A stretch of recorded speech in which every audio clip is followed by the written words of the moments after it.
Everyone, this is Megha. Welcome back to my channel. आज की video में हम क्लास 10th के लिए चैप्टर 3 को कंटिन्यू करेंगे और एक्सरसाइज 3.2 का क्वेश्चन नंबर 2 स्टार्ट करेंगे। अगर आपने इससे पहले की वीडियोस नहीं देखी हैं तो सारी वीडियोस आपको चैनल की प्लेलिस्ट में मिल जाएंगी, आप उन्हें देख सकते हैं। So let's start with question number 2। So question number 2 is on comparing the ratios A1 by A2, B1 by B2, C1 by C2. Find out whether the lines representing the following pairs of linear equations intersect at a point, are parallel or coincident. Okay, देखिए क्या है इस question में। हमें कुछ equations दी हुई हैं, ठीक है। 3 पार्ट्स हैं और हर पार्ट में दो इक्वेशंस हैं। हमें क्या करना है, इसमें हमें इनको कंपेयर करना है। हर 2 इक्वेशन में एक को दूसरी से कंपेयर करना है। A1 by A2, B1 by B2 और C1 by C2 की वैल्यू निकालनी है और उससे हमें फाइंड आउट करना है कि जो ये पेयर ऑफ लीनियर इक्वेशंस हमें गिवन है, ये इन तीनों में से कौन सी वाली प्रॉपर्टी को सेटिस्फाई करेंगी। मतलब ये दोनों लाइंस किसी एक सिंगल पॉइंट पे एक दूसरे को इंटरसेक्ट करेंगी, या फिर दोनों पैरेलल होंगी, या तीसरी कंडीशन कि ये कोइंसिडेंट है। मतलब तीनों में से कौन सी वाली जो कंडीशन है वो हमारी इसमें ओके होगी, वो हमें फाइंड आउट करना है। तो चलिए करते हैं स्टार्ट करने से पहले अगर आपने इस चैप्टर की इंट्रोडक्शन वीडियो नहीं देखी है तो उसका लिंक मैं आपको डिस्क्रिप्शन बॉक्स में प्रोवाइड कर दूंगी, आप उसे जरूर देखिए।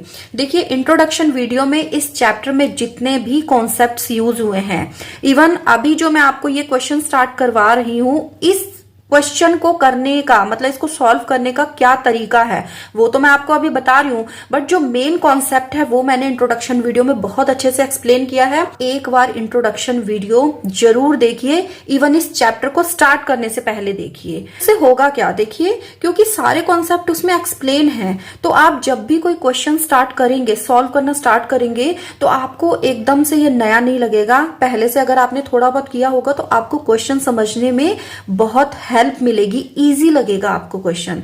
सो पहले आप इंट्रोडक्शन वीडियो देखिए, देन आप ये एक्सरसाइज सॉल्व करना स्टार्ट कीजिए।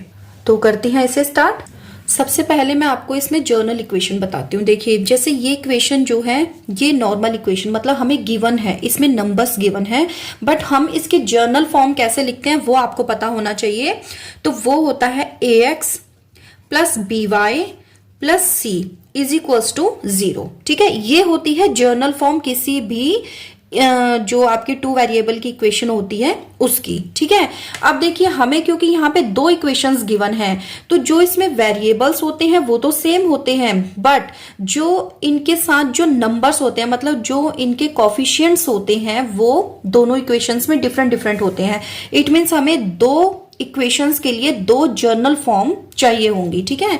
तो हम क्या करेंगे, वेरिएबल तो हमारे इसमें सेम रहते हैं, बट जो इनके साथ ये कांस्टेंट टर्म होते हैं, आई मीन जो इनके कॉफिशिएंट्स होते हैं, उसमें हम 1 और 2 का यूज कर लेते हैं। दैट ये इक्वेशन 1 के लिए और ये इक्वेशन 2 के लिए है। तो देखिए, जो मेरी ये वाली इक्वेशन है, मैं यहीं पे इसके सामने लिख देती हूँ तो आपको समझने में इजी रहेगा, ठीक है। देखिए, फर्स्ट वाली के लिए मैं लिख दूंगी a1x plus b1y plus c1 is equal to 0, यानी कि जो इसके a b c उन्हें मैंने क्या किया, 1 लगा दिया, पता चल जाएगा कि ये इक्वेशन नंबर 1 के लिए है, ठीक है। ये इक्वेशन 1 का हो गया। और 2 वाली के लिए मैं इसमें a2x plus b2y plus c2 is equal to 0 लिखूंगी, ओके। अब देखिए, हम क्या करेंगे, हम करेंगे कंपेयर। क्यों? क्योंकि हमें किस किस की वैल्यू निकालनी थी, a1 upon a2, b1 upon b2 और c1 upon c2। It means आपके पास a1 b1 c1, a2 b2 c2, इन सब की वैल्यू आपके पास होनी चाहिए, तभी तो आप उसमें फिल करेंगे, ठीक है।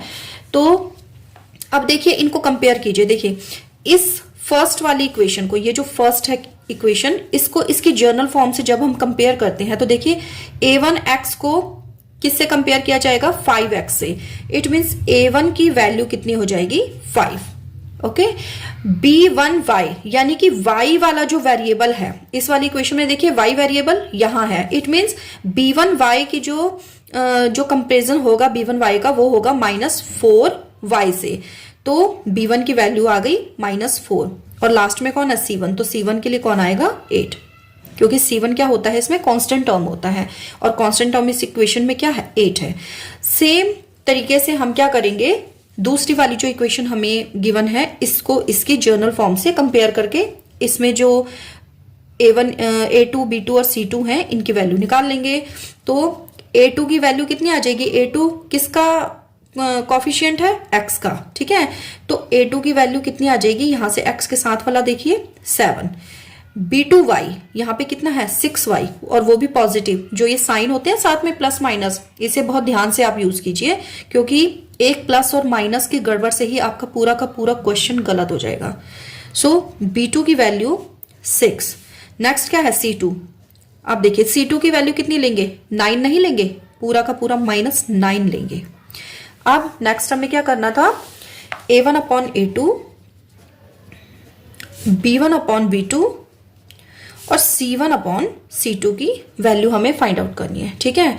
उसके हिसाब से फिर हम देखेंगे कि 3 जो हमें कंडीशंस गिवन थी उसमें से कौन सी कंडीशन के अकॉर्डिंग ये वाला हमारा क्वेश्चन बनेगा।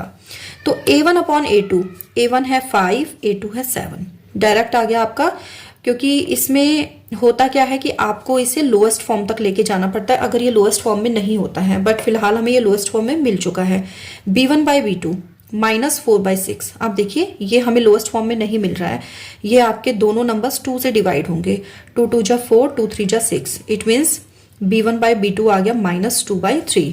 अब C1 बाई C2 कितना है, 8 अपॉन -9, ओके, ये भी आपका लोएस्ट फॉर्म में ही है, इससे लोएस्ट फॉर्म इसकी हो नहीं सकती है। अब इस क्वेश्चन में देखिए हमें 3 चीजें दी गई थी कि इसमें से कौन से टाइप की हमारी ये इक्वेशंस होंगी। तो क्या क्या थे 3, एक तो था कि या तो ये दोनों एक दूसरे को इंटरसेक्ट करेंगी, या फिर था कि एक दूसरे की पैरेलल होंगी, और तीसरा इसमें क्या कंडीशन थी कि ये दोनों कोइंसिडेंट होंगी। अब ये हम कैसे निकालते हैं, देखिए इंटरसेक्ट अगर दोनों लाइंस एक दूसरे को करती हैं तो इसके लिए हमारे पास A1 अपॉन A2 की जो वैल्यू होती है वो होती है not equals to B1 upon B2, और अगर पैरेलल होती हैं तो पैरेलल होने के लिए हमारे पास इसकी कंडीशन होती है जो A1 अपॉन A2 होता है वो इक्वल तो होता है B1 अपॉन B2 के, बट नॉट इक्वल होता है C1 अपॉन C2 के, ओके। और थर्ड क्या है हमारा, कोइंसिडेंट। तो कोइंसिडेंट होने के लिए जो A1 अपॉन A2 की वैल्यू होती है वो इक्वल होती है B1 अपॉन B2 के, और वो इक्वल होती है C1 अपॉन C2 के, यानी कि ये तीनों की तीनों वैल्यूज इक्वल आएंगी। अब हमें देखना पड़ेगा कि हमारी कौन सी कंडीशन इसमें सेटिस्फाई हो रही है, तो उसी टाइप की हमारी ये लाइन्स होंगी। इसका मतलब ये जो मैंने आपको ये 3 पार्ट्स लिखवाए हैं ये तीनों आपको लर्न होनी चाहिए, तभी आप अपना ये क्वेश्चन सॉल्व कर पाएंगे। तो देखिए अब क्या क्या कौन सी हमारी इन तीनों में से कौन सी कंडीशन हमारे जो इक्वेशंस हैं उसमें सेटिस्फाई हो रही है। देखिए A1 upon A2, B1 upon B2, C1 upon C2 तीनों ही एक दूसरे के इक्वल नहीं है, ओके।